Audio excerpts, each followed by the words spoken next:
కాబట్టి అది దుర్యోధనుడికి ఎందుకు అబ్బుతుంది? అలా అబ్బితే భారతం ఎందుకు వస్తుంది?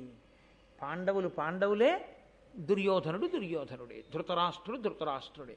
ఇలా బ్రతకకు, వాళ్ళల్లా బ్రతకడం నేర్చుకో, వాళ్ళని ఆదర్శంగా తీసుకో. ఆనాడు వెళ్ళిపోయారు, యుగాల వెనక వెళ్ళిపోయారు. ఇప్పటికీ భారతం చెప్పుకుని తరిస్తోంది జాతి. ఇప్పటికీ ద్రౌపదీదేవి పేరు చెప్తే 2 చేతులు ఎత్తి నమస్కారం చేస్తున్నాం. ఆ తల్లి అంత గొప్ప జీవితాన్ని గడిపింది. అవి జీవితాలంటే, అవి ఆదర్శములంటే. కాబట్టి ఆయన అన్నాడు, గాట్పు చూలిపిరుదు గావంగ అర్జును ఓర్వ అమరులైన ఓపరాజి అతడు నిహతడగుడు అశ్రమంబున పార్థునొక్కరుండ కర్ణుడొర్వనోపు. నాన్నగారండి ధృతరాష్ట్రుడితో దుర్యోధనుడు అంటున్నాడు, భీమసేనుడు వెనకాతల అండగా ఉన్నంతసేపు అర్జునుణ్ణి పడగొట్టడం సాధ్యం కాదు. అంటే ఆయన తీర్పు ఏమిటంటే, కర్ణుడు ఎందుకు ఓడించలేకపోయాడో తెలుసా? భీముడు పక్కన ఉన్నాడు. భీముడు ఏం చేశాడు? శల్యుడితో యుద్ధం చేస్తున్నాడు. ఏదో ఒక సాకు, ఏదో ఇప్పుడు నువ్వెందుకు ఇది చేయలేదు? అవును, నేను ఇది ఎందుకు చేయలేకపోయాను? నా తప్పే. నేను నిన్నను అలా చేసి ఉండకపోవడం నా బలహీనత అన్నవాడు వృద్ధిలోకి వచ్చేవాడు.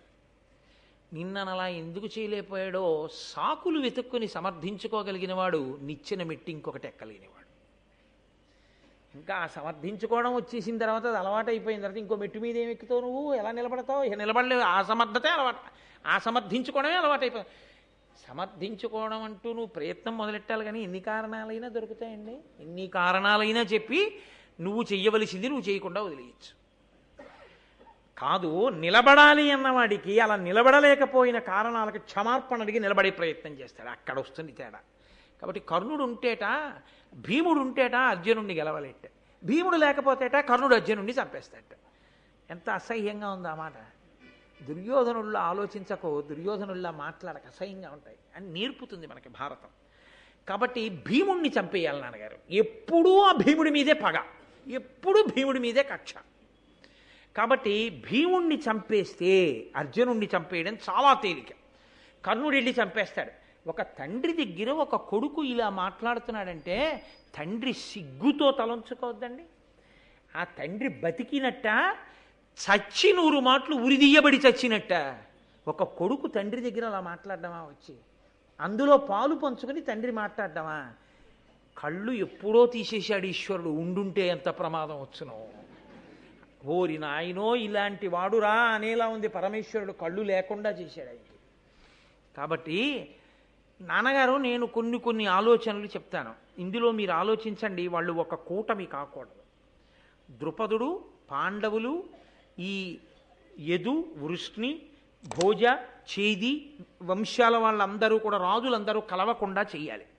2, ద్రుపదుడికి పాండవులకి భేదం కల్పించాలి. మామగారికి అల్లుళ్ళకి గొడవ తీసుకురావాలి.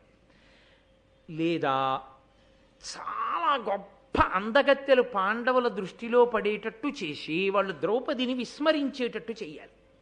దానివల్ల ద్రౌపదికి కడుపు రగిలిపోవాలి. ఆవిడ ఏం చేసిందండి? వీడి ధనస్సు ఎక్కువ పెట్టలేకపోతే ఆవిడ అర్జునుడి మెడలో మాలేసింది. అదే వాడి అసూయ.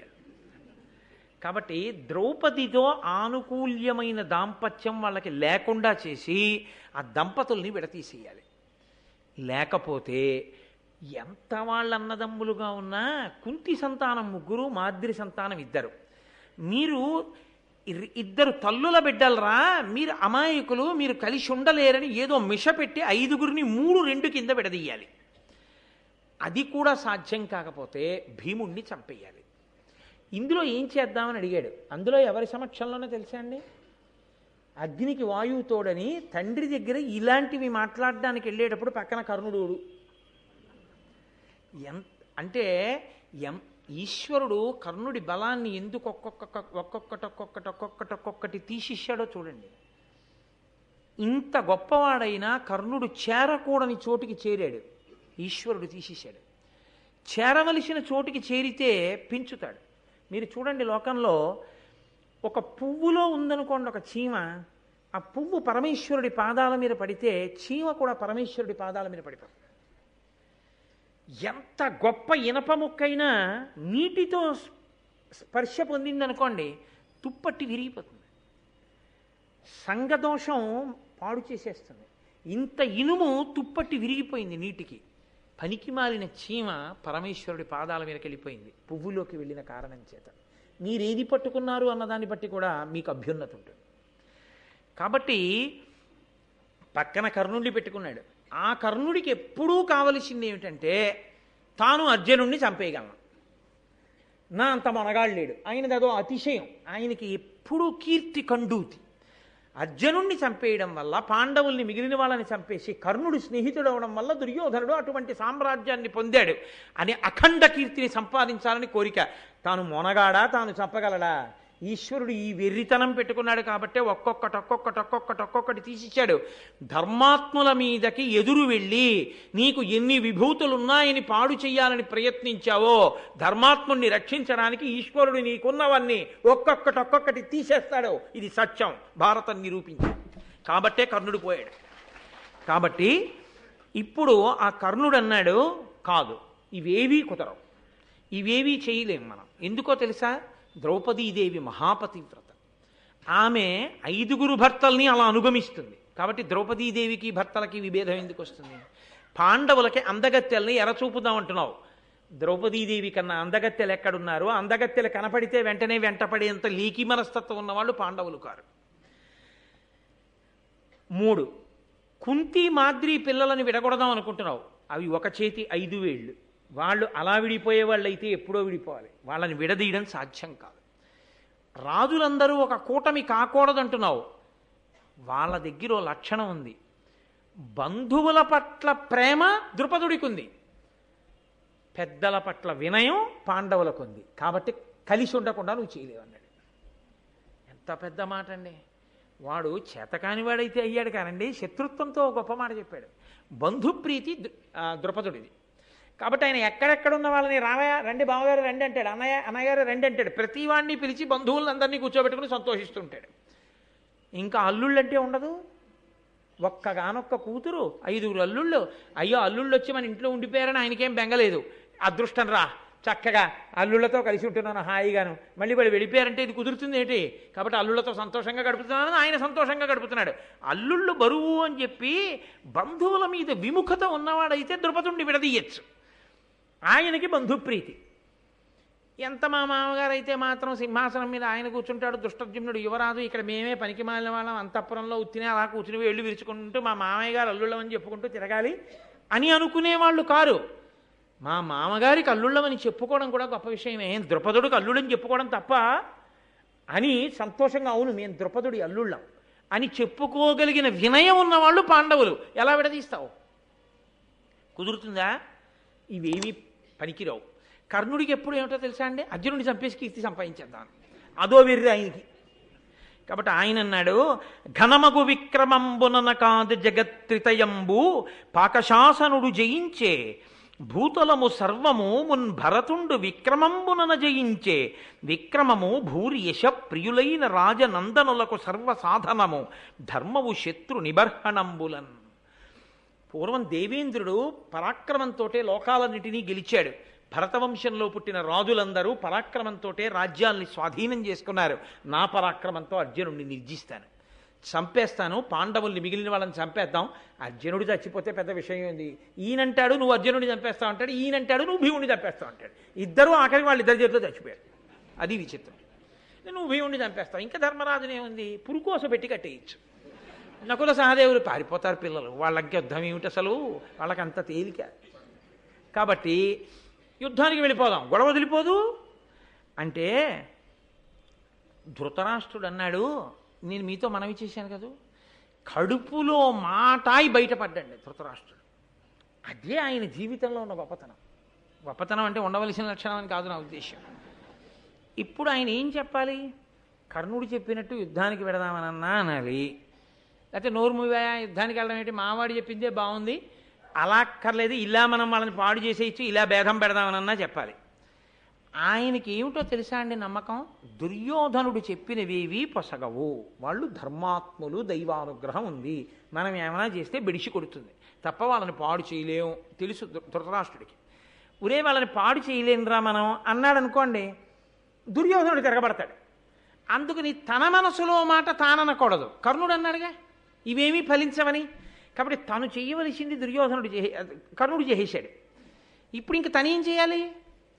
కర్ణుడు చెప్పిన యుద్ధం కూడా జరగకుండా చూడాలి. ఇప్పుడు నువ్వు చెప్పిన యుద్ధం వద్దు, మా అబ్బాయి చెప్పిన దురాలోచన వద్దు, నేను వేరే ఆలోచిస్తానంటే నోరు నువ్వు ఎదురుతో కూర్చుంటావు, నువ్వు ఎప్పుడు చెప్తావు మాకని వీళ్ళిద్దరు తిరగబడతారు. అందుకని ముందు ఆ కర్ణుడు దుర్యోధనుడి ప్రణాళిక పనిచేయదని చెప్పేశాడు. ఆయన చెప్తే ఈయనకి ఎక్కుతుంది. అదో విచిత్రం లోకంలో. కన్న తండ్రి చెప్తే చెవికెక్కదు, తల్లి చెప్తే చెవికెక్కదు, మధ్యలో వస్తాడు ఎవడో. ఆ వచ్చినవాడు వాడేం చెప్తే కడుపున పుట్టిన వాడికి అంత గొప్ప. తండ్రి కన్నా గురువు, తల్లి కన్నా గురువు, వాళ్ళిద్దరికన్నా ఆత్మబంధువులు లోకంలో ఉంటారా? వాళ్ళిద్దరూ కాదని ఎవడో చెప్పిన మాట నువ్వు వింటావా? అలా ఉంటుంది లోకంలో. కాబట్టి కర్ణుడు చెప్పింది దుర్యోధనుడు వింటాడు. ఇప్పుడు కర్ణుడు చెప్పాడు కాబట్టి ఈ కుతంత్రం మానేడు. ఇప్పుడు యుద్ధం లేకుండా చెయ్యాలంటే ఇంకోళ్ళు వచ్చి చెప్పాలి. అందులో కూడా పన్నాగం ఏమిటో తెలుసా అండి? కర్ణుడు చెప్పింది సరేనన్నాడు అనుకోండి, దుర్యోధనుడు కర్ణుడు యుద్ధానికి వెళ్ళారనుకోండి, దుర్యోధనుడు చచ్చిపోతే ఈయనకి కడుపు తీపి, భయం. పాండవుల మీద యుద్ధం అంటే భయం. కర్ణుడు చచ్చిపోతే తర్వాతి కాలంలో దుర్యోధనుడు ఎలా వృద్ధిలోకి వస్తాడు? భయం. కాబట్టి ఇప్పుడు యుద్ధం అంటూ జరిగితే వీళ్ళిద్దరే వెళ్ళకూడదు, భీష్మద్రోణుల్ని కూడా లాగాలి రంగంలోకి, వాళ్ళని కూడా పంపాలి యుద్ధానికి. భీష్మద్రోణులు వెళ్ళారనుకోండి, పాండవులు కారు, ద్రుపదుడు కాదు, ఎవరు నిలబడతారు? స్వచ్ఛంద మరణం ఉంది, ఆచార్యుడు ద్రోణుడు. ఇప్పుడు వాళ్ళిద్దరిని ఎలా లాగాలి రంగంలోకి? అసలు వాళ్ళిద్దరు ఎడతారా అంటే ఈయన నమ్మకం ఏమిటో తెలుసా అండి? ద్రోణాచార్యులు వారికి ద్రుపదుడితో పూర్వాశ్రమంలో గొడవలు ఉన్నాయిగా, ఆయన అవమానించాడుగా. ఇప్పుడు యుద్ధం అంటే ఏమైనా ఉత్సాహపడి సరే ద్రుపదుడికి బుద్ధి చెప్పవలసిందే, రండి వెడదాం అంటాడేమో. ద్రోణుడు ఆ మాటని వెళ్ళిన తర్వాత భీష్ముడు వెళ్లకుండా ఉంటాడా? భీష్ముడు ఎడతాడు. ద్రోణుడు ఎడితే అశ్వత్థామ ఎడతాడు. ద్రోణుడు అశ్వత్థామ భీష్ముడు వెడితే మిగిలిన వాళ్ళు ఎడతారు. వాళ్లతో కర్ణుడిని దుర్యోధనుడిని పంపిస్తే పాండవుల్ని చంపేయడం తేలికైపోతుంది. కాబట్టి ఇప్పుడు కేవలం కర్ణుడు యుద్ధానికి వెళ్ళిపోదాం అన్నాడని కర్ణుడికి అలాగే అనకూడదు.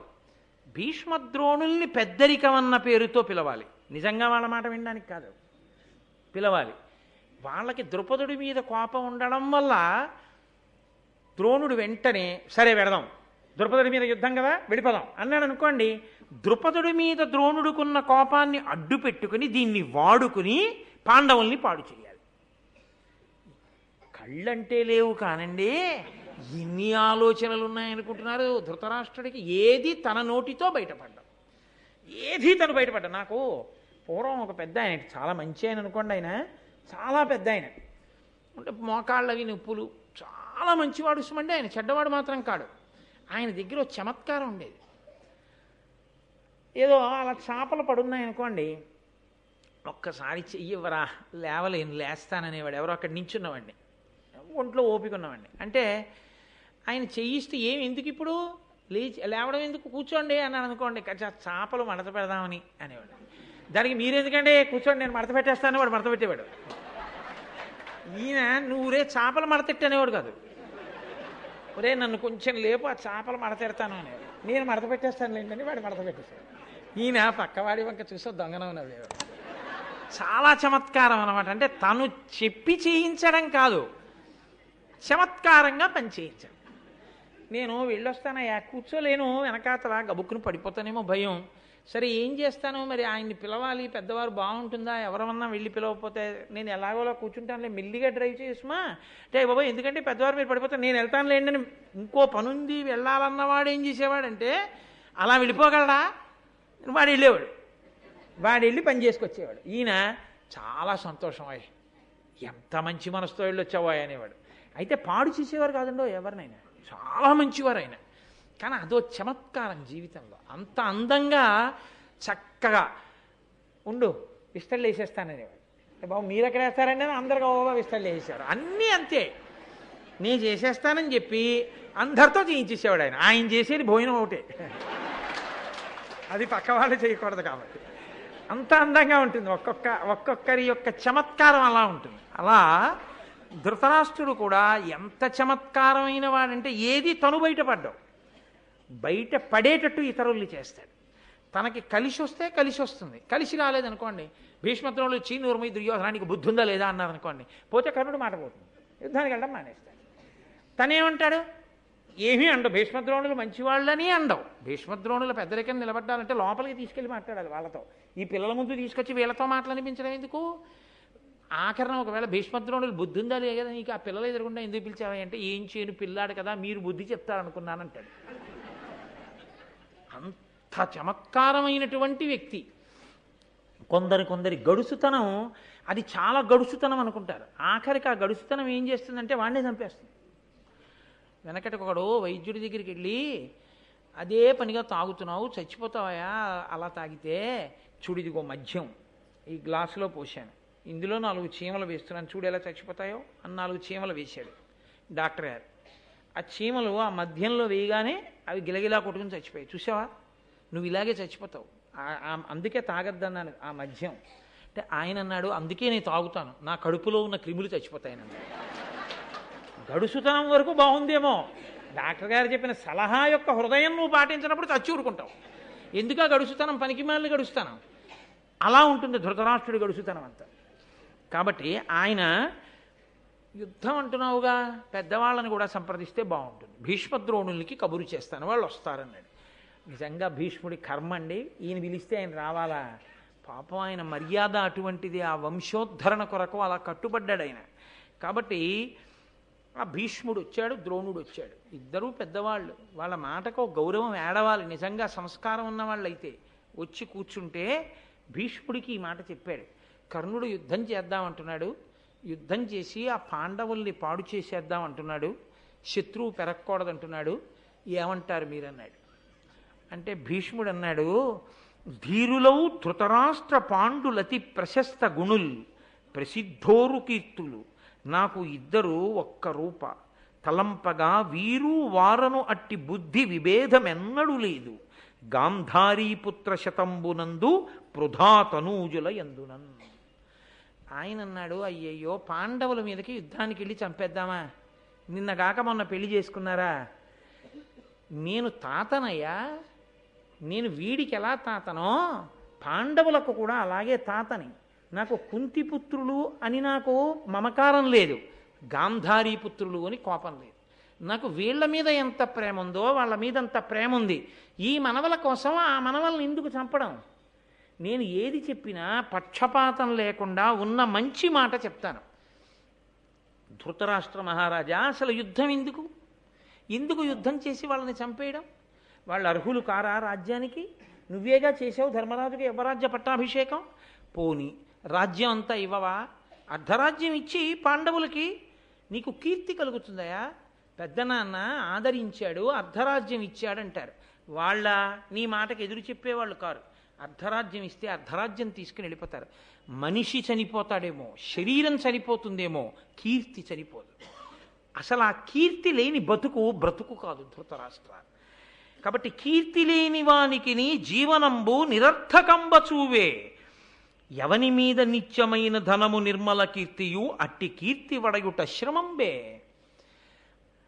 మనిషి తాను వెళ్ళిపోయిన తరువాత కూడా తన కీర్తి నిలబడిపోయేటట్టుగా బ్రతకాలి. మనిషి వెళ్ళిపోయిన తరువాత అతన్ని స్మరించడానికి, అతని కీర్తి అంటే అతను జీవితంలో సాధించినది 10 మందికి పనికొచ్చింది ఏదీ లేకపోతే, ఇవాళ చచ్చిపోతే 11వ రోజున కొడుకు కూడా మర్చిపోతే ఆ జీవితానికి సార్థకత లేదు. ఎన్నాళ్ళు బ్రతికావన్నది కాదు, ఎన్నేళ్ళు బ్రతికావన్నది కాదు, కీర్తి ఏమైనా గడించావా? నువ్వు సాధించిన కీర్తి గొప్పదైతే నువ్వు ఎన్నేళ్ళు బ్రతికావన్నది కాదు, ఎన్ని యుగాలు దాటిపోయినా కీర్తి అలా ఉండిపోతుంది. మనిషికి కీర్తిరా ప్రధానం ధృతరాష్ట్ర. కాబట్టి వాళ్ళకి ఆ రాజ్యం ఇచ్చేసేయి. ఇలా కీర్తి ఎంతకాలము కలిగి ప్రవర్తిల్లే అంతకాలంబును నిత్యులు కారే కీర్తికల పుణ్యులు కీర్తి విహీనుడెందును పూజ్యుండే. మనిషి శరీరం వెళ్ళిపోతుందేమో, కానీ కీర్తి బతికున్నంతకాలం మనిషి బ్రతికే ఉంటాడు. నేను ఒకనకొకప్పుడు ఒక 10 సంవత్సరాల క్రితమేమో వెంకటాచలంలో ఏడుకొండల మీద ఆనంద నిలయం చుట్టూ మాడవీధుల్లో తిరుగుతూ ఘంటసాల గారి భగవద్గీత వినపడుతోంది. నేను నా భార్యతో అన్నాను, ఘంటసాల గారు వెళ్ళిపోయి చాలా సంవత్సరాలు అయిపోయినా ఆయన కంఠం, ఆయన వాణి ప్రతిరోజు వెంకటాచలం కాదు, ఎన్ని క్షేత్రాల్లోనో ఎన్ని ఇళ్లల్లోనో ఆనాడు కృష్ణుడు ఎలా చెప్పాడో కానీ అంత గంభీరంగా వాణి భగవద్గీత అలా వినపడుతూనే ఉంది. ఆయన శరీరం చనిపోయింది కానీ ఆయన కీర్తి చేత ఆయన ఇంకా బ్రతికే ఉన్నాడు. అలా నా జీవితం మొత్తం మీద ఎప్పుడైనా నేను భగవంతుడి గురించి చెప్పుకున్న మాటలు ఒక్క దేవాలయంలో వినపడితే నా జన్మ సార్థకం కదా అన్నాడు.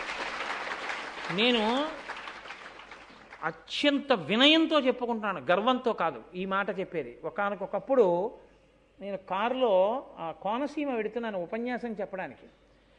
కోనసీమ వెడుతుంటే అడుగడుగున దేవాలయాల్లో ఒక చోట రామాయణం, ఓ చోట భాగవతం, ఓ చోట శివపురాణం, ఓ చోట లలితాసహస్రం, ఓ చోట శివానందలహరి, అన్ని చోట్ల నా క్యాసెట్లు వినపడుతున్నాయి. వినపడుతుంటే నేను ఎంతో సంతోషించాను, ఈశ్వరుడికి కృతజ్ఞత చెప్పాను. నా గర్వం కాదు అది. నేను ఒక దేవాలయంలోకి వెళ్ళాను, అసలు ఈ క్యాసెట్ వేసి పరిస్థితి ఎలా ఉంటుందో అక్కడ చూద్దాం. చాలామంది కూర్చుని నిశ్శబ్దంగా వింటున్నారు. వాళ్ళని నేను అడిగాను, దర్శనం చేసి గంట కొట్టకండి అన్నాడు అర్చకుడు. ఏమన్నాను, వాళ్ళందరూ కోటేశ్వరారు ఉపన్యాసం వింటున్నారు, గంట కొట్టకండి. నేను తెల్లబోయాను. నేను చాలా ఆశ్చర్యపోయి దర్శనం చేసేసుకుని కొంచెం దూరం వెళ్ళి అందులో ఒక అతను కాస్త గోడ దగ్గర నించున్న అతను అడిగా, ఎవరిదయా ఉపన్యాసం అన్నాను. కోటేశ్వరారిని కాకినాడలో ఉంటారండి అన్నాడు. నువ్వు ఎప్పుడన్నా చూసావా ఆయన్ని అన్నాడు. నేను ఎప్పుడు చూడలేదండి, మా ఊరు ఎప్పుడన్నా పిలుద్దాం అనుకుంటున్నాం, రోజు సాయంకాలం ఇక్కడ ఆయన ఉపన్యాసం వింటుంటామండి, అందరం వచ్చి కూర్చుంటాం అన్నాడు. నేనే కోటేశ్వరరావు అని చెప్పలేదు, నేను చాలా సంతోషంగా కారు ఎక్కి వెళ్ళిపోయాను.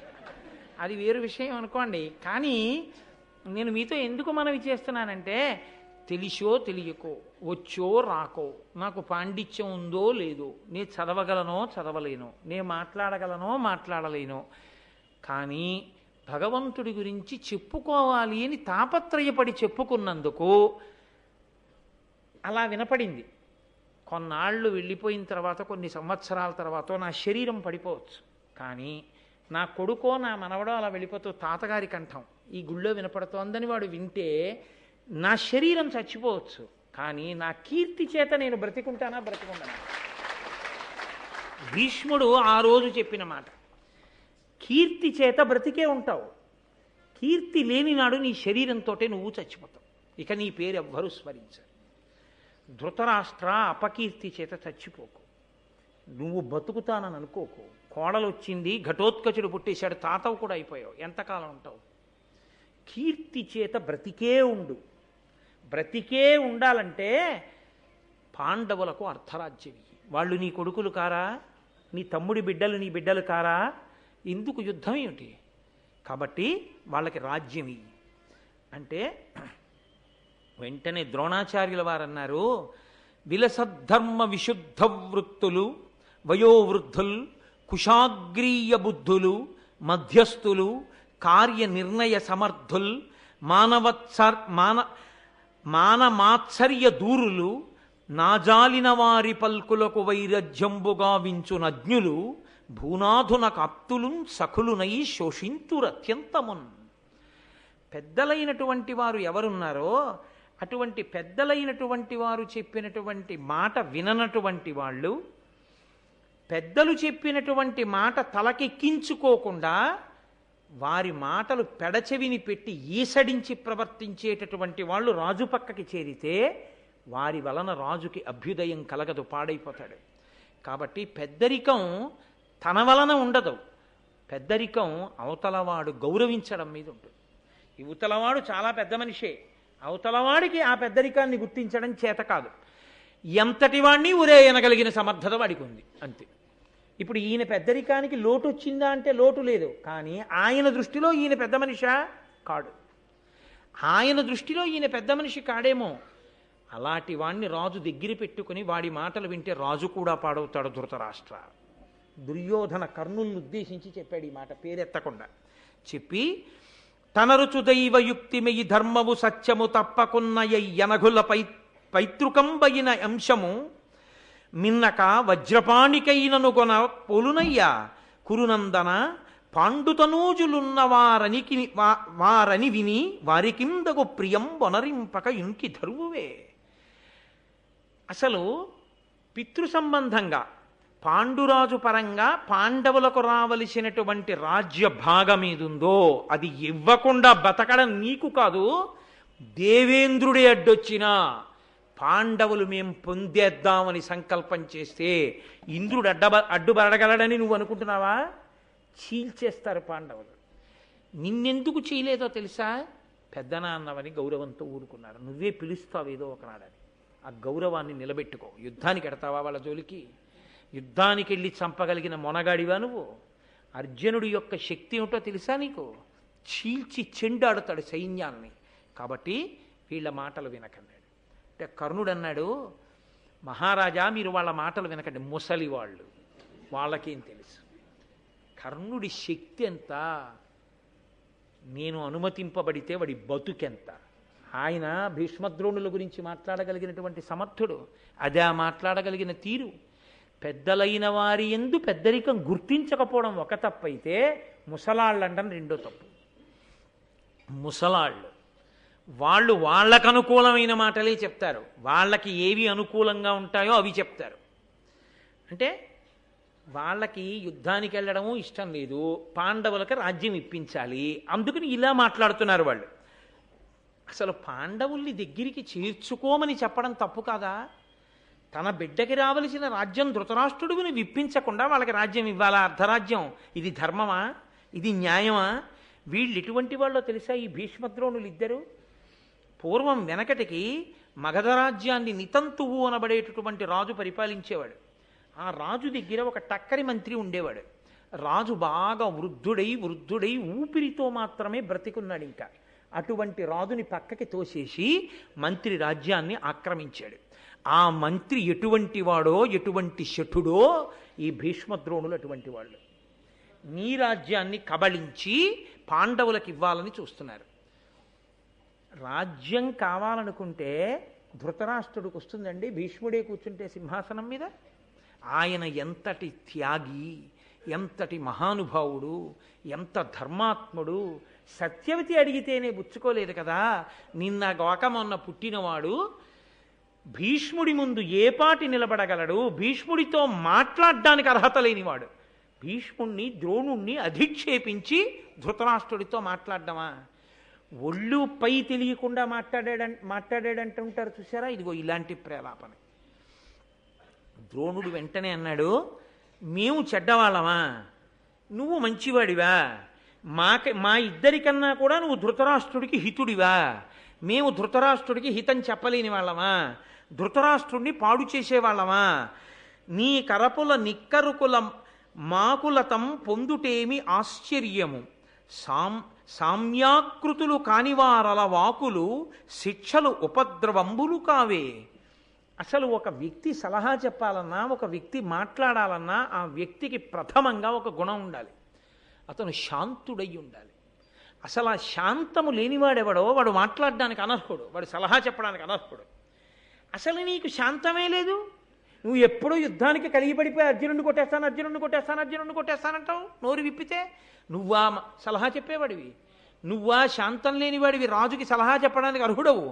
కాబట్టి కర్ణుడా నువ్వు మాట్లాడకన్నాడు. ఇంకా భీష్మద్రోణులు కొద్దిగా మెతకగా మాట్లాడారు. ద్రోణుడు చెప్పాడు, ఆ పాండవులతో యుద్ధం చెయ్యలేవయ్యా అని. వెంటనే విదురుడు జోక్యం చేసుకున్నాడు. విదురుడి మాట ధృతరాష్ట్రుడితో బాగా పరిచయం ఉన్న మాట. ఎందుకంటే ఎప్పుడూ వింటూ ఉంటాడు విదురుడి మాట. విదురుడి మనసు కలుక్కుమందండి భీష్మద్రోణులు అంతంత మాటలంటే. వెంటనే విదురుడు అన్నాడు, ధర్మార్థవిత్తముల్ తథ్యవాదులు వయోవృద్ధులు మధ్యస్థ విమలమతులు ద్రోణగాంగేయులు దురిత విదూరులు నిన్నెందిగరిపిరి నెమ్మితోడ దాన్ని చేయుట ధర్మవు వారల కంటే హితుల్ నీకు కలరే ఒరులు దుర్యోధనుండును దుశ్శాసనుండును కర్ణుండు శకినియు గరము బాలురు ఎరుగరిదియు ధర్మవిధి అధర్మమని అట్టివారి పలుకులాచరించి వినక పాండుసుతల వేగ రావించి వారలకు ప్రీతి అర్ధరాజ్యమిమ్ము. ధర్మానికి కట్టుబడిన వాళ్ళు భీష్మద్రోణులు. వాళ్ళు ఎన్నడూ నిజాన్ని మాత్రమే పలికేవాళ్ళు, వృద్ధులైనటువంటి వారు. వాళ్ళు ఇద్దరి యందు సమానమైన ప్రేమ కలిగిన వాళ్ళు. అటువంటి ద్రోణుడు, గాంగేయుడు వాళ్ళని అంతంత మాటలు అనడమా? అయినా ధర్మం తెలుసున్న వాళ్ళిద్దరెక్కరా? అసలు ఇది ధర్మము ఇది అధర్మము అన్న విషయమే తెలియనటువంటి ఈ దుర్యోధనుడు, దుశ్శాసనుడు, కర్ణుడు, శకుని వీళ్ళెక్కడ? వీళ్ళ నీకు సలహా చెప్పేవాళ్ళు? వాళ్ళ పెద్దరికాన్ని ఎంచగలిగిన వాళ్ళు? వీళ్ళ మాటలా నువ్వు వింటావు? వీళ్ళ మాటలా నీకు హితం చేకూరుస్తాయి? ఇప్పటికైనా రాజా, ఎవరి మాట వినాలో, ఎవరి మాట విని ఎలా నిర్ణయం చేసుకోవాలో జీవితంలో నేర్చుకో. నీ ఎదట పెద్దలు ఇలా అవమానింపబడమా తప్పు కాదు. పాండవులు మహాబలవంతులు, ఏమనుకుంటున్నావో కారణ జన్ములు. వాళ్ళ బలం ముందు నీ కొడుకు కాదు, కర్ణుడు కాదు, నీ కొడుకులందరూ కాదు, అందరూ కలిసి 3 లోకములు ఎదురొచ్చినా చీల్చి చెండాడతారు పాండవులు. వాళ్ళు వాళ్ళ బలంతోనే గొప్పవాళ్ళు.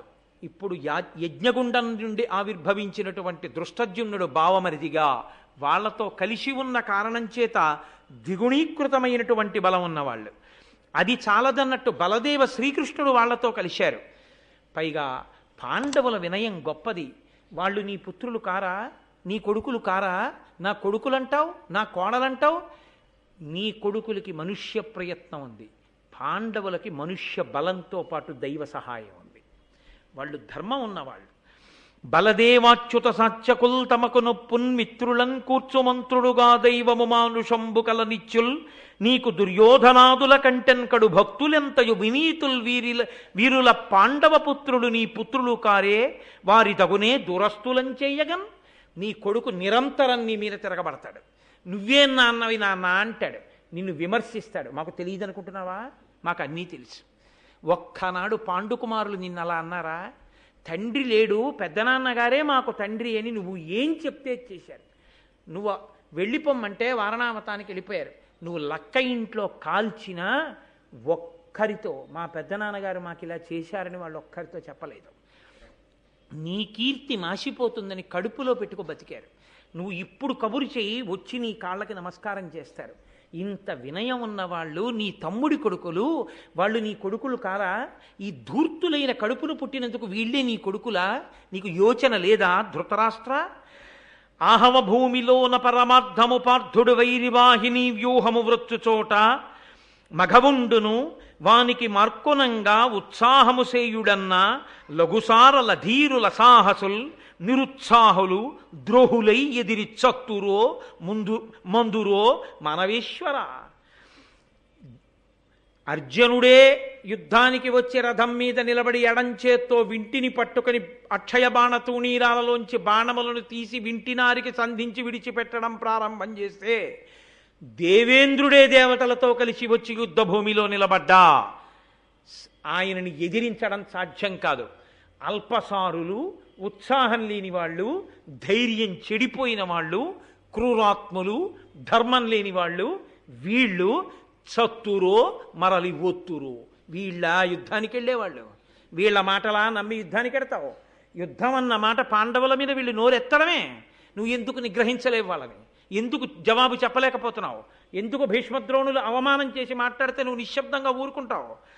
నీకు భీమబలం తెలియదా? ఎటువంటి వాడో ఒక్కడు చంపుతాడు రాక్షసుల్ని, అంతటి మహానుభావుడు. నకుల సహదేవులు తెలియరా? వీళ్ళ బలం శారీరకమైన బలం, ధనుర్విద్య బలం. అన్నిటికన్నా పెద్ద బలం ఎవరిదో తెలుసా? ధర్మరాజు గారి బలం. ఎందుకంటావేమో, తమ్ముల ఎట్టుల తనకు వశమ్మయి ధర్మము ధృతియు సత్యము కారుణ్యమ్మును ఒప్పగ పేర్మి నిజమ్ముగమను ధర్మజునక సాధ్యము కలదే. ఎన్నడూ సత్యము, ధర్మము, భూతదయ ఈ మూడిటిని నిద్రలో, హాస్యంలో, అబద్ధానికైనా ఒక్కనాడు కూడా తలపెట్టకుండా సత్యధర్మములకు కట్టుబడిన ధర్మరాజు ఎక్కడుంటాడో అక్కడే విజయం. ఆ ధర్మరాజు ఇటువంటి తమ్ముళ్ళ ముందు నిలబడి వాళ్ళని నడిపిస్తుండగా నువ్వు ఎలా గెలుద్దాం అనుకుంటున్నావయ్యా? వాళ్ళ బలపరాక్రమాలు ఎక్కడ, మీ బలపరాక్రమాలు ఎక్కడ? లక్క ఇంట్లో పెట్టి కాల్చావే, తెలియదనుకుంటున్నావా? నాకు తెలుసు, నువ్వే కాల్చింది. నీకు తెలియదన్నట్టు ఆ రోజున దొంగ ఏడుపు ఏడిచి వాళ్ళు బతికారంతే చాలన్నావు. వాళ్ళని చంపడానికి కాల్చింది నువ్వు, నీ కొడుకులే. ధర్మరాజుకి చేసినటువంటి అపకారము అన్న బురద నీ చేతికి ఏదంటుకుందో దాన్ని ఉపకారము అన్న నీ సద్బుద్ధి చేత కడుక్కో. ఇప్పటికైనా పాండవులకు కబురు చేయి, కోడలితో కలిసి వాళ్ళని రమ్మను, ఆదరించు, వాళ్ళకి అర్ధరాజ్యం ఇయ్యి, లేదా ఖచ్చితంగా నీకు అపాయం కలుగుతుంది. ధృతరాష్ట్ర, ఏమో అనుకుంటున్నావు, నా మాటలు మన్నించావా బతుకుతావు, లేదా బిడ్డలతో పాడైపోతావు, ఆలోచించుకో అనగానే ధృతరాష్ట్రుడు, అది ఆయన చమత్కారం. భీష్ముడు, ద్రోణుడు, విదురుడు కలిసి రారు కాబట్టి ఇప్పుడు కర్ణ దుర్యోధనుల్ని రక్షించాలి. తాను వాళ్ళ మాట వినేవాళ్ళల్లా ఉండి వీళ్ళని రక్షించుకోవాలి. వెంటనే ఏమన్నాడో తెలుసా అండి, నువ్వు పంపవయా పెద్దవాళ్ళని అన్నాడు. నువ్వే వెళ్ళి తీసుకురా అన్నాడు. నువ్వే వెళ్ళి పాంచాల రాజ్యానికి, కాంపిల్య నగరానికి వెళ్ళి పాండవుల్ని తీసుకురా అంటే, పాపం ఆ విదురుడు కానుకలు పట్టుకెళ్ళాడు, ఎవరెవరికి ఇవ్వవలసినవి వాళ్ళకి ఇచ్చాడు. ద్రుపదుడితో కలిసి సంతోషంగా కూర్చుని ఉన్నారు పాండవులు. కృష్ణ పరమాత్మ అక్కడే ఉన్నారు. ఎంతో ఆనందంగా కూర్చున్న వాళ్ళకి ఎవరికి ఇవ్వవలసినటువంటి కానుకలు వాళ్ళకి ఇచ్చేశాడు. ఇప్పుడు మామగారి అధీనంలో ఉన్నారు. మామగారు పితృపంచకంలో ఒకడు, తండ్రి లాంటి వాడు కాబట్టి నీ అనుమతి లేకుండా తీసుకెళ్ళకూడదు. కాబట్టి ద్రుపద మహారాజా, నీ అల్లుళ్ళని పంపిస్తే కోడల్ని, మీ అమ్మాయిని తీసుకుని వెళ్ళి నేను హస్తినాపురానికి వెడతానని అడిగాడు. కృష్ణ పరమాత్మ అన్నారు, విదురుడు ఎక్కడున్నాడో అక్కడ పాండవులకు రక్ష, కాబట్టి ధర్మాత్ముడైన విదురుడు వచ్చాడు కాబట్టి పంపించండి అన్నారు. ద్రుపదుడు అన్నాడు, భీష్మ, ద్రోణ, విదుర ఇటువంటి మహానుభావులు ఉన్న చోట నా కూతురికి అల్లుళ్ళకి ఏమీ ఇబ్బంది, కాబట్టి తీసుకెళ్ళండి అన్నాడు. బయలుదేరారు రథాలతో కలిసి. కృష్ణ భగవానుడు, సైన్యం, దృష్టజుమ్నుడు సైన్యం ఇంత కలిసి వచ్చాయి. పాండవులు రథాలలో హస్తినాపురానికి చేరుకున్నారు. ఏడిచేవాళ్ళు ఏడుస్తూనే ఉన్నారు, సంతోషించేవాళ్ళు సంతోషిస్తూనే ఉన్నారు. ఆ పురజనులందరూ వాళ్ళు వెడుతుంటే చూసన్నారు, లక్క ఇంట్లో కాలుద్దామని తాను పంపాడు. తిరిగి వచ్చినప్పుడు వాళ్ళు ఎలా వచ్చారు? కొత్తగా బంధుత్వాన్ని కలుపుకునే ద్రుపద సైన్యంతో, బావమరిది దుష్టజుమ్నుడితో, భార్య ద్రౌపదితో, అక్కడెక్కడో పుట్టి పెరుగుతూ పిశాచాలకి రాక్షసులకి అధినాయకుడుగా ఉన్న కొడుకైన ఘటోత్కచుడికి తండ్రిగా భీమసేనుడు, బకాసురుణ్ణి, హిడింబాసురుణ్ణి చంపాడన్న కీర్తితో, మత్స్యయంత్రాన్ని కొట్టాడన్న కీర్తి అర్జునుడికి, ఇంత ధర్మానికి తల ఉంచి భిక్షాటనైనా చేశారు. కానీ పెద్దనాన్నగారి అపకీర్తిని వీధిలో పడేయకుండా బతికిన వాళ్ళు చిన్నవాళ్ళైనా పెద్దవరికం వీళ్ళది అని ఇంత కీర్తి గణించి చిరునవ్వులతో రథాల మీద వెడుతుంటే, మమ్మల్ని ధర్మం ఆశ్రయించి ఉండగా మాకు ఆపద ఎక్కడొస్తుంది అని నమ్మి వెడుతుంటే, ఆ పురంలో ఉన్నటువంటి జనులందరూ హస్తినాపురంలో బయటికి వచ్చి రహదారులకు రెండు పక్కలా నిలబడి మేడలెక్కి పైనుంచి చూస్తూ అంటున్నారట,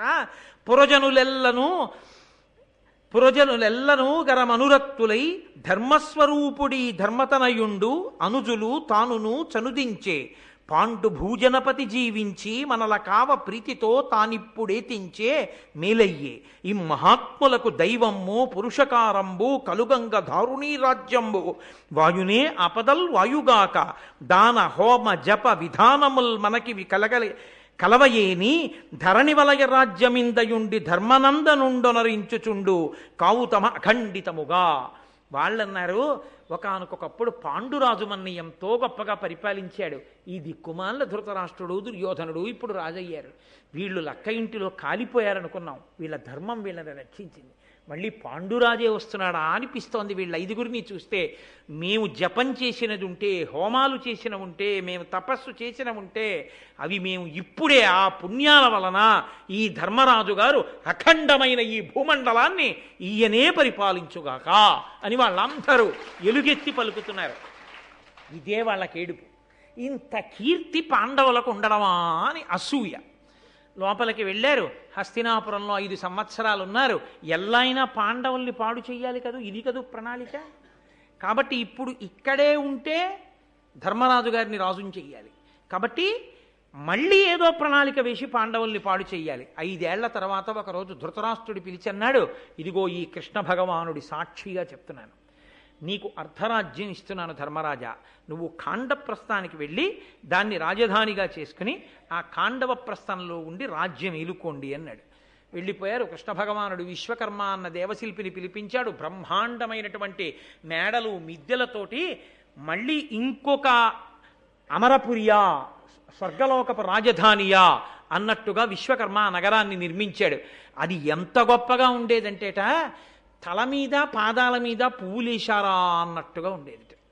ఆకాశంలో ఉన్న నక్షత్రాలన్నీ దాని తల మీద పూజ చేసినట్టు, ఎందుకని అంతంత పెద్ద పెద్ద హర్మ్యములతో గోపురాలతో ఉండేది. అవి ఆకాశానికి తగిలితే నక్షత్రాలు తల మీద పూజ చేసినట్టు, కింద ఉన్న అగట్టలలోని తామర పూలు పాదములకు పూజ చేసినట్టు, ఆ ఇంద్రప్రస్థ నగరాధిష్టాన దేవతకి చేయబడిన పూజయా అన్నట్టు ఉండేది ఆ నగరం. అంత గొప్పగా ఉండేదిట. పరిగజలంబులున్ తమల పంకరుహోత్పల కైరవాది సుందర కుసుమంబులున్ ఘనపదంబున ఉజ్వల తారకా నిరంతర కుసుమంబులున్ వెలయు తత్పురవప్రము పదపీఠికాశిరముల కొప్పనర్చనలు చేసిన పువ్వులయ విధంబునన్. పాదానికి కొప్పుకి పూజ చేశారా అన్నట్టుగా నక్షత్రాలు తామర పువ్వులు ఉండేవిట. అంత పెద్ద నగరాన్ని నిర్మాణం చేశారు. ఆ నగరం నుంచి సూర్యుడు వెళ్ళిపోతూ ప్రతిరోజు అయోమయ పడిపోయేవాట. ఎందుకని అంటే ఆయన 7 రంగుల గుర్రాలు కట్టుకుని వెడుతుంటాడు. వెడుతున్నప్పుడు ఆ పట్టణంలో ఉన్న పెద్ద పెద్ద మేడల మించి వెడితే మేడల మీద ఉన్నటువంటి ఆ పట్టణంలో ఉన్న మేడల యొక్క పైభాగములు గోపురములన్నీ బంగారంతో వజ్రాలతోటి రత్నాలతోటి వైఢూర్యాలతోటి ముత్యాలతోటి తాపడం చేశారు. వాటిలోంచి రంగురంగులు బయటకు వస్తుండేవి కాంతులు.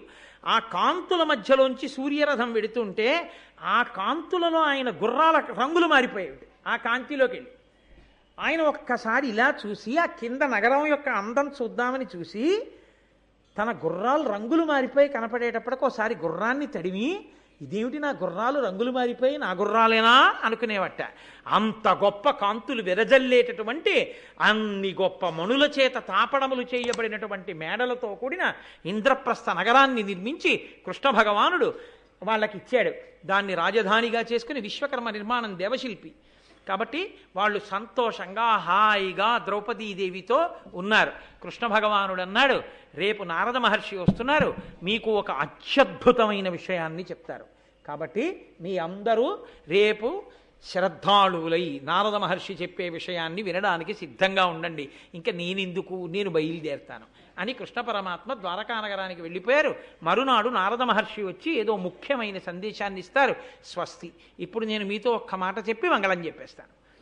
మనం కుంభాభిషేకం చెయ్యబోతున్నాం. కుంభాభిషేకము అన్నది ఎందుకు చేస్తారు అన్నది నేను మీతో ఒక్కసారి లఘువుగా 5 నిమిషాలే ప్రస్తావన చేస్తాను. మనకి దేవాలయంలో అయ్యప్ప స్వామి ఉన్నారు. మనం ఒక కష్టం వచ్చిందనుకోండి, ఒక బాధ వచ్చిందనుకోండి, ఒక ఇబ్బంది వచ్చిందనుకోండి, ఎక్కడికి పరిగెడతాం? ఆలయానికి వస్తాం. వచ్చి స్వామి దగ్గర నిలబడి, స్వామి నేను ఈ ఆపదలో ఉన్నాను, నన్ను కాపాడు అని అడుగుతాం ఆయనకి ప్రదక్షిణం చేసి. ఆయన తన తేజస్సు చేత మనకుండేటటువంటి కోరికలని తీరుస్తాడు. ఇప్పుడు ఆయనకు ఆ శక్తి ఎక్కడి నుంచి వస్తుంటుందో తెలుసా అండి? ఆగమం ఏమంటుందంటే ఆ మూర్తి కింద విగ్రహం అనకూడదు, యథార్థానికి స్వామియే. స్వామికి తేజస్సు ఎక్కడ వస్తుందంటే ఆయన కింద యంత్రం ఉంటుంది. ఆ యంత్రాన్ని ఎలా పెట్టాలో అలా పెట్టి అది పనిచేయడం ప్రారంభించగానే బ్యాటరీలో ఉన్న శక్తి బ్యాటరీ లైట్లోకి వెళ్ళి దీపం వెలిగినట్టు ఆ శక్తి స్వామిలోకి ప్రవేశించి మిమ్మల్ని నన్ను అందరినీ చక్కగా కాపాడుతుంటుంది. ఆయన అనుగ్రహం చేతనే నాకు తెలిసి బహుశः ఈ చుట్టుపక్కల ఎక్కడా ఏ ప్రాంగణంలోనూ జరగల రామాయణ భారత భాగవతములు లలితా సహస్రములు సౌందర్యలహరి ఇన్ని జరిగిన ఏకైక దేవాలయ ప్రాంగణం ఒక్క అయ్యప్ప స్వామి దేవాలయ ప్రాంగణం. కాబట్టి ఆయన అంతటి తేజో విరాజితుడు. అంతమంది దీక్షలు తీసుకున్నారు, అంతమంది ఇరుముడులు కట్టుకున్నారు, అంతమంది క్షేమంగా వెళ్ళొచ్చారు. ఇన్ని మార్లు ఎన్ని వేల మందికి ఎంత అన్నదానం జరిగిందో, శారదా నవరాత్రులు, వెంకటేశ్వర వైభవోత్సవాలు, ఇన్ని జరిగినటువంటి గొప్ప ప్రాంగణం, మనం అందరం గర్వపడవలసినటువంటి ప్రాంగణం ఈ ప్రాంగణం. అంత గొప్ప స్వామికి కూడా ఏమైపోతుందంటే మనం ప్రదక్షిణం చేసేటప్పుడు ఆయన శక్తి కొంత చక్రంలోది మనం తీసుకుంటూ ఉంటాం, అందుకే ప్రదక్షిణం చేస్తాం. 2, మనం వెళ్ళకూడనటువంటి రీతిలో దేవాలయం దగ్గరికి వెళ్ళిన కారణం చేత మన దగ్గర నుంచి వెళ్ళిన అశౌచపు గాలి మూర్తికి తగిలి మూర్తిలోంచి చక్రం దగ్గరికి వెడుతుంది. క్రమంగా ఏమైపోతుందంటే ఆ శక్తి క్షీణించిపోతుంది. అది మెల్లమెల్లగా 2వ కారణం దేనికి పోతుంది అంటే అక్కడ వేదమంత్రం చదివేటప్పుడు స్వరం కానీ మారితే, ప్రధానార్చకుడు ఉంటారు కదా ఆయన ఎప్పుడూ శౌచంతో చేస్తారు. ఎప్పుడైనా పొరపాటున అక్కడ స్వరం తప్పి ఎవరైనా మంత్రాలు చదివితే యంత్రం యొక్క శక్తి క్షీణిస్తుంది.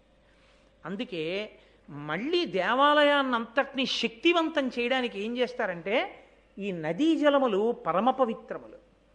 నదులన్నీ కూడా సృష్టి ప్రారంభమునందు చతుర్ముఖ బ్రహ్మగారు నిర్దేశించాడు, ఇక్కడ ఇలా పుట్టి ఈ మార్గంలో వెళ్ళి సముద్రంలో కలవాలి అని. అలాగే పెడతాయి నదులు. నదులన్నీ కూడా పవిత్రము చేయగలిగినటువంటి శక్తిని సహజంగా కలిగి ఉంటాయి. ఆ నదీ జలములన్నీ కలశలలో పోసి మధ్యలో కలశ పెడతారు, ప్రధాన కలశ అంటారు. ఎంత కష్టమో పడతారు ఋత్విక్కులు. ఎవరి కొరకు? మళ్ళీ ఊరు దేశం అన్నీ బాగుండాలంటే ఆ శక్తిని పెంచాలి. ఇప్పుడు ఆ మూర్తిని పైకి ఎత్తేసి యంత్రాన్ని పైకి తీసేసి మళ్ళీ యంత్రం పెట్టకూడదు, అది దోషం. ఒకసారి మూర్తిని పెట్టాక ఏదైనా భిన్నమైతే తీయాలి తప్ప లేకపోతే తీయకూడదు. కాబట్టి అడుగున ఉన్న యంత్రానికి మళ్ళీ శక్తిని ఇవ్వడం ఎలా? ఏరియల్ ఎలా ఉంటుందో మనం చూడండి, ఇంటి మీద పూర్వం యాంటెన్నాలని పెట్టుకునేవాళ్ళం. అది ఏం చేస్తుందంటే ఆ దూరదర్శన్ వాళ్ళు ప్రసారం చేసినటువంటి తరంగములను లాక్కుని టీవీలోకి ప్రవేశపెడుతుంది, అప్పుడు మనకు బొమ్మ కనపడుతుంది. అలా మళ్ళీ మంత్రపూరితమైనటువంటి జలకలశ పట్టుకుని ఆ జలకలశ మళ్ళీ పాడు చేసుకోకూడదు. మనం ఇంత కష్టపడి అందులోకి ఈశ్వర శక్తిని అంతటినీ నీటిలో పెడతారు. నీటికి ఉన్న శక్తి ఏమిటో తెలుసా అండి? ఈశ్వర శక్తిని అంతటినీ తనలోకి తీసుకుంటుంది అది. ఇప్పుడు అమ్మవారి మూర్తి కించిత్ భిన్నమైంది, అందుకని అలా ఉండకూడదు. కాబట్టి మళ్ళీ కంచిలో కామాక్షి అమ్మవారు యథార్థంగా అమ్మవారు ఆశీర్వదించింది ఈ దేవాలయాన్ని. అందుకే కంచిలో ఉన్న స్థపతి అసలు ఆయన అంత తొందరగా ఏది చేయడానికి ఒప్పుకోడు. అటువంటిది రాత్రింబవళ్ళు కష్టపడి మళ్ళీ మీరు చూద్దురు కానీ, అధివాసాల్లో దర్శనం చేద్దురు కానీ అసలు నేను చూసి తెల్లబోయాను. పెద్ద కామాక్షి, చిన్న కామాక్షి, కంచి నుంచి కామాక్షి కదిలి వచ్చింది ఈ దేవాలయాన్ని. పరమాచార్య పరమాచార్య పరమాచార్య అని మనం పలవరించినందుకు పరమాచార్య స్వామి వారు అమ్మవారిని ప్రార్థించారు. అమ్మా, కాకినాడ వాళ్ళంత భక్తి తత్పరులమ్మా, నీ అంశని అక్కడికి కూడా పంపు అయ్యప్ప గుడికని. అయ్యప్ప కామాక్షి దేవాలయానికి క్షేత్రపాలకుడు, ఆయన మాట ఆయన ఆహ్వానిస్తే అమ్మవారు వస్తుంది. అందుకే మీరు చూడండి, ఆ మూర్తిని అధివాసంలో రేపు చూద్దురు కానీ ఇలా కూర్చుంటే కంచిలో కామాక్షి ఎలా ఉంటుందో ముద్ర చిన్న కామాక్షి మనకు వచ్చేసింది. ఇప్పుడు చిన్న కామాక్షిని ప్రతిష్ఠ చేస్తారు, అది మహాకుంభాభిషేకం అంటారు. ప్రతిష్ఠ సమయంలో చేస్తే మహాకుంభాభిషేకం, మిగిలినది కుంభాభిషేకం అంటారు. వైదికమైన మాట అంతే, దాని పరిమితి. ఇప్పుడు ఏం చేస్తారంటే అమ్మవారిని తీసేసేటప్పుడు అమ్మవారి శక్తిని అంతటినీ మంత్రములతో ఆవాహన చేసేసి, సబ్స్ట్రాక్షన్ అంటారు, తీసేయడం అంటారు చూసారా, అలా తీసేసి ఆ శక్తిని అంతటినీ ఒక జలకలశలోకి పెట్టేస్తారు. నీటిలోకి వెళ్ళిపోతుంది ఆ శక్తి అంతా. అప్పుడు ఈ మూర్తిని తీసేస్తారు. ఈ కలశ పట్టుకెళ్ళి ఇది అయ్యవారి శక్తి స్వరూపం కాబట్టి ఆ శక్తి అయ్యవారి గుళ్ళోకి వెళ్ళిపోయి అక్కడ ఉంటుంది. మళ్ళీ వేరొక మూర్తిని సుముహూర్తంలో ప్రతిష్ఠ చేస్తారు. 7వ తారీఖే ఉదయం ఇక్కడ కుంభాభిషేకం, అక్కడ మహాకుంభాభిషేకం, ప్రతిష్ఠ ఒక్కసారే జరుగుతాయి. ఆ జరిగేటప్పుడు మళ్ళీ అమ్మవారి మూర్తిని తీసుకొచ్చి యంత్రం వేసి పెడతారు. మరి అయ్యప్ప స్వామి దేవాలయంలో యంత్రం మనం ఇప్పుడు మళ్ళీ ముట్టుకోవడం, దాన్ని మళ్ళీ తీసుకొచ్చి పెట్టి జపాలు చేయడం కుదరదు కదా. మరి ఎలా? ఏరియల్ ద్వారా టెలివిజన్ సెట్లోకి బొమ్మను ఎలా తెచ్చుకుంటామో అలాగే కలశ జలాల్ని కలశ మీద పోస్తాం. ఇది పట్టుకొని పరమ తపోనిష్టాగరిష్ఠులైనటువంటి వాళ్ళు, గొప్ప శ్రీచక్రార్చన చేసేవాళ్ళు, ప్రతిరోజు చంద్రమౌళీశ్వరారాధన చేసేటటువంటి అలవాటు ఉన్న పీఠాధిపతుల్ని తీసుకొస్తారు. అందుకే కంచికామకోటి పీఠాధిపతులు నడిచే దేవుడు చంద్రశేఖరేంద్ర సరస్వతి స్వామి వారు ఈ దేశంలో ఎన్ని దేవాలయాలకో కుంభాభిషేకం చేశారు, మళ్ళీ శక్తినిచ్చారు ఆయన. అందుకని ప్రధాన కలశ ఎప్పుడు పీఠాధిపతులతోటే పోయిస్తారు. మన అదృష్టం కొద్దీ మనం ఆహ్వానించగానే మన్నించి మహానుభావుడు ఎన్ని కార్యాలున్నా పక్కన పెట్టి విశాఖపట్టణంలో ఉన్నటువంటి షణ్మత స్థాపనాచార్య, జగద్గురు శంకరాచార్య శారదా పీఠాధిపతులు శ్రీ శ్రీ శ్రీ స్వరూపానందేంద్ర సరస్వతి స్వామివారు 6వ తారీఖున విజయం చేస్తున్నారు. ఆయన సాయంకాలం ఇక్కడ పీఠార్చన చేస్తారు 6:30కి. అది చంద్రమౌళీశ్వరారాధన పీఠాధిపతులు చేస్తుంటే చూడడం చాలా అరుదు. మొన్న మేము కంచి వెళ్ళినప్పుడు చూసి వచ్చాం. చాలా గొప్పగా ఉంటుంది ఆ పీఠార్చన. అది మనమందరం చూడడం కోసమని ఆయన పీఠాన్నంతటినీ పట్టుకుని వస్తున్నారు.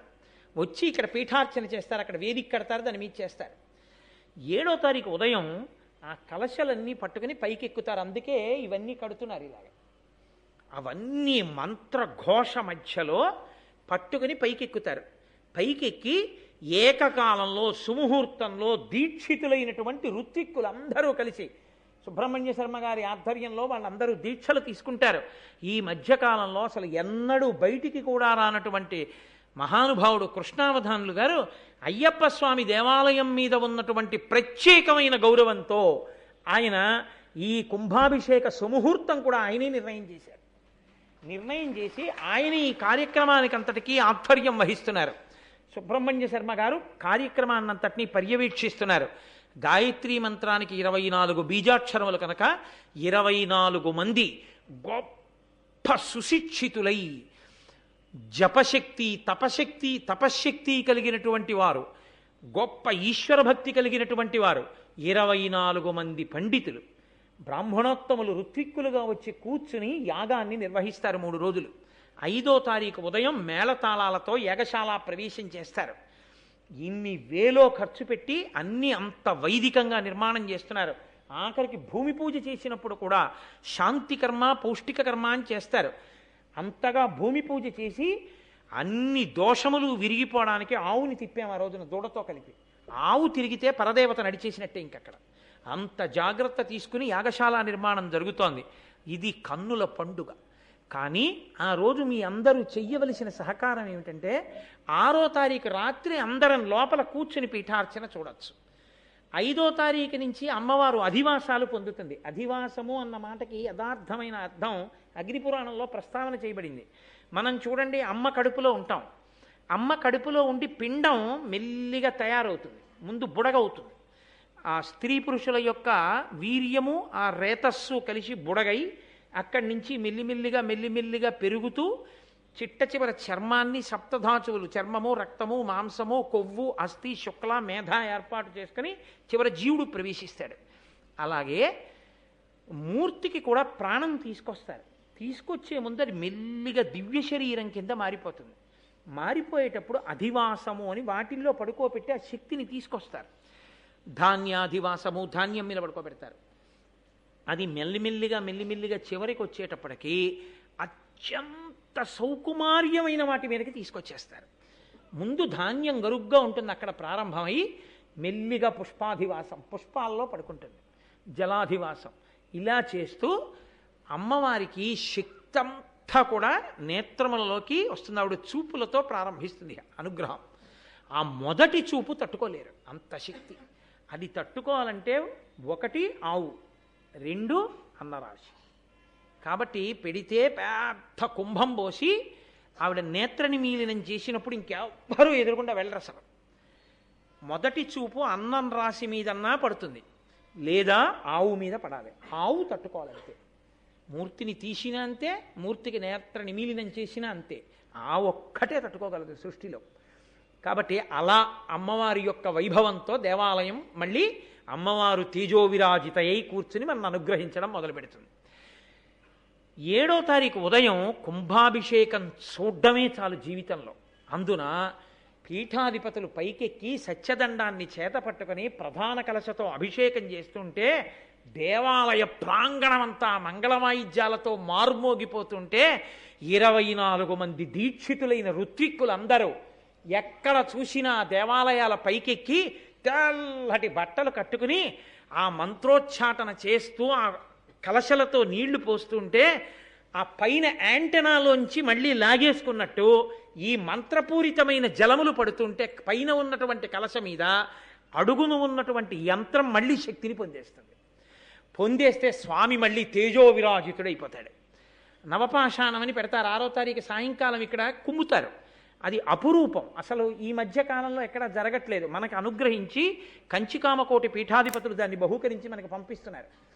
విగ్రహానికి సిమెంటు అవి అంటించకూడదు, ఆ నవపాషాణం పెట్టాలి. అది మూలికలతో తయారు చేసి దాన్ని వెన్నతో కలిపి బాగా కుమ్ముతారు. 6వ తారీఖు రాత్రి అందులోంచి అగ్నిహోత్రం వచ్చినట్టు వస్తుంది. దాన్ని మూర్తి చుట్టూ అలదుతారు. అది ప్యాక్ అయిపోతుంది, సీల్ అయిపోతుంది. ఇక మూర్తి కదలదు. సూక్ష్మక్రిమి కూడా కన్నం పెట్టి లోపలికి వెళ్ళదు. ఇక మలమూత్ర విసర్జన చేయడం, పురుగులు చేరడం అలాంటివి ఏమీ ఉండవు. పైగా ఆ తర్వాతికి అభిషేకం చేసిన తర్వాత నవపాషాణం మీద పడుతుంది కాబట్టి తీర్థం, ఆ తీర్థాన్ని పుచ్చుకుంటే అది మూలికలతో కూడినటువంటిది కాబట్టి ఆరోగ్యదాయకం కూడా. ఆ నవపాషాణం కొందామంటే దొరకదు. అది ఒక్క పెద్ద పెద్ద పీఠాల్లోనే ఉంటుంది. ఒక్క ఆ పీఠాధిపతులే అనుగ్రహిస్తారు నవపాషాణాన్ని. మన అదృష్టం కొద్దీ మహానుభావుడు శంకర గారి కంచికామకోటి పీఠాధిపతులను అడిగి కంచికామకోటి వారికి, శృంగేరి వారికి అందరికీ ఈ దేవాలయం అంటే ఎంత ఇష్టమో తెలుసా అండి. అందరూ పీఠాధిపతులు తప్పకుండా ఇక్కడికి వచ్చి కూర్చుని అనుగ్రహ భాషణం చేస్తాం, ఈ దేవాలయాన్ని దర్శనం చేస్తామని చెప్పారు. శృంగగిరి పీఠాధిపతులు భారతీ తీర్థస్వామి వారు కూడా మాటిచ్చారు. నాతో పాటు కొన్ని వందల మంది ఉండగా ఆయన మాటిచ్చారు. కోటేశ్వరరావు గారు, నేను తప్పకుండా కాకినాడ వస్తాను, కాకినాడలో అయ్యప్ప స్వామి దేవాలయంలోనే నేను అనుగ్రహ భాషణం చేస్తానని చెప్పారు. కాబట్టి ఏదో ఒక రోజున శృంగగిరి పీఠాధిపతులు ఈ దేవాలయానికి వస్తారు. కంచికామకోటి పీఠాధిపతులు శంకర విజయేంద్ర సరస్వతీ స్వామి వారు, జయేంద్ర సరస్వతీ స్వామి వారు, వాళ్ళందరూ కూడా తప్పకుండా అనుగ్రహిస్తారు. మహాపురుషుల దర్శనం ఇంకా కుంభాభిషేకం తర్వాత మనం వైభవోపేతంగా పొందుతాం. అంత గొప్ప కార్యంలో 7వ తారీఖున మీరు ఒక్కటి సహకరించవలసి ఉంటుంది. కలశలు మంత్రపూరితంగా ఇన్ని చోట్లకి వెళ్ళేటప్పుడు ఎక్కడ ఎవ్వరూ అడ్డుండడానికి అవకాశం ఉండదు. అందుకే ఎన్ని వేల రూపాయలు ఖర్చు అయినా సరే ఒక నయా పైసా భక్తులు అడగకుండా కమిటీ వారు ఇతర పెద్దలు వేసుకుని దేవాలయం చుట్టూ షామియానాలు వేసేసి చుట్టూ కుర్చీలు వేసేస్తున్నారు. మీ అందరూ హాయిగా దేవాలయం చుట్టూ కూర్చుంటే కార్యకర్తలు మీ అందరితో జయ జయ శంకర హర హర శంకర అని నామం చెప్పిస్తారు. మీ అందరూ నామం చెప్తూ కుంభాభిషేకం చూడడమే చాలు జీవితంలో. 7వ తారీఖున మన అందరం దేవాలయం చుట్టూ నిలబడి చూస్తుండగా మీకు ఆ కోరికుంటే నేను కూడా దేవాలయ ప్రాంగణంలో ఉండను, మీ అందరితో కలిసి నేను కూడా బయటే ఉండిపోతాను. గురువుగారు మీరు కూడా ఉంటే నాకు సంతోషం అంటే మీ అందరి సంతోషం కన్నా నాకేమీ కల, నేను కూడా మీతో పాటే గోడ బయట నించుంటాను. హాయిగా మనందరం చూస్తుండగా ఆ కుంభాభిషేకం చూస్తే చాలు, మనందరం సంతోషంగా ఆ కుంభాభిషేకం చూద్దాం. 6వ తారీఖు సాయంకాలం పీఠార్చన చూద్దాం. మనందరం చెయ్యవలసింది ఒక్కటే. ఇవాళ సాయంకాలమే ప్రారంభమైపోయింది నామపారాయణ. మీకు ఏ పాటి అవకాశం ఉన్నా మీ అందరూ కూడా ఎంతో కొంత సమయం వెచ్చించి సూర్యోదయం లగాయతూ సూర్యాస్తమయం వరకు లోపల విష్ణు సహస్రం, లలితా సహస్రం, హనుమాన్ చాలీసా సూర్యోదయాత్ పూర్వం మొదలై సూర్యాస్తమయం వరకు జరుగుతూనే ఉంటాయి. ఏమో అదృష్టం బాగుంటే 5వ తారీఖున రాత్రింబవళ్ళు చేయించే ప్రయత్నం చేద్దాం. మీ అందరూ కూడా ఎంతమంది వచ్చినా అందరూ లోపలికొచ్చి కూర్చుని సంతోషంగా మార్మోగిపోయేటట్టు భగవన్నామం చెయ్యండి. దేవాలయం ఎంత శక్తివంతమైతే మనందరం అంత అనుగ్రహాన్ని ఈశ్వరుడిది పొందుతాం. ఇది అస్తమానం చేసేటటువంటి ఉత్సవం కాదు, అపురూపమైన ఉత్సవం. కాబట్టి దీనికి మీరు చేసేటటువంటివి 3. ఒకటి, మీరు ఏ తీర్థజలములను ఇవ్వగలిగినా తెచ్చివ్వండి. ఇప్పటికే లోపల పెట్టారు ఎన్ని నదుల జలాలు వచ్చాయో. ఆ నదీ జలాలన్నీ కూడా చక్కగా కలశంలో పోసి అభిషేకాలకు ఎడతాయి. 2, మీ అందరూ మీ బిడ్డలతో మీ కుటుంబ సభ్యులతో వచ్చి చక్కగా కొంతసేపైనా నామం చెయ్యండి. అప్పుడు మీరు ఈ దేవాలయ అభ్యున్నతి కొరకు కాసేపు నామం చేసి కుంభాభిషేకం జరిగే మహోత్సవంలో పాలు పంచుకున్నవారు అవుతారు. 6వ తారీఖు సాయంకాలం మీ కుటుంబాలన్నిటితో కలిసి రండి. ఒకవేళ లోపల చోటు చాలక కనపడకపోతే బయటికి స్క్రీన్స్ పెట్టి లైవ్ టెలికాస్ట్ చేస్తారు పీఠార్చన అంతా కనపడడానికి. బయట కూడా నిలబడి యథేచ్ఛగా స్క్రీన్స్ మీద చూడొచ్చు. 7వ తారీఖు ఉదయం మీ అందరూ దయచేసి సహకరించి మనందరం లోపలికి రాకుండా బయట నిలబడితే, బయట నిలబడి దేవాలయం చుట్టూ కుంభాభిషేకం చూస్తే అందమైన రీతిలో ఆ కుంభాభిషేకాన్ని బయట ఎండ తగలకుండా షామియానాలు, కుర్చీలు అన్నీ వేసేస్తారు గుడి చుట్టూ. చక్కగా కూర్చొని భగవన్నామం చెప్తూ అభిషేకం చూద్దాం. ఆ రోజు సాయంకాలం అయ్యప్ప స్వామికి, మిగిలిన దేవతలకి అందరికీ పుష్పాభిషేకాలు జరుగుతాయి, విశేషమైనటువంటి అభిషేకాలు జరుగుతాయి.